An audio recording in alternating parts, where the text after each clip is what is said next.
বলদে চড়িয়া শিবে সিংহায় দিলা হাত, আর সিংহাসনে মর্তেতে বাজিয়া উঠল ঢাক।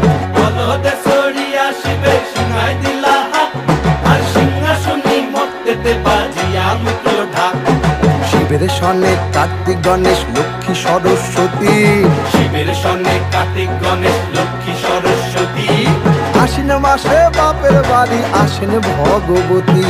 আশ্বিন মাসে বাপের বাড়ি আসেন ভগবতী। বলো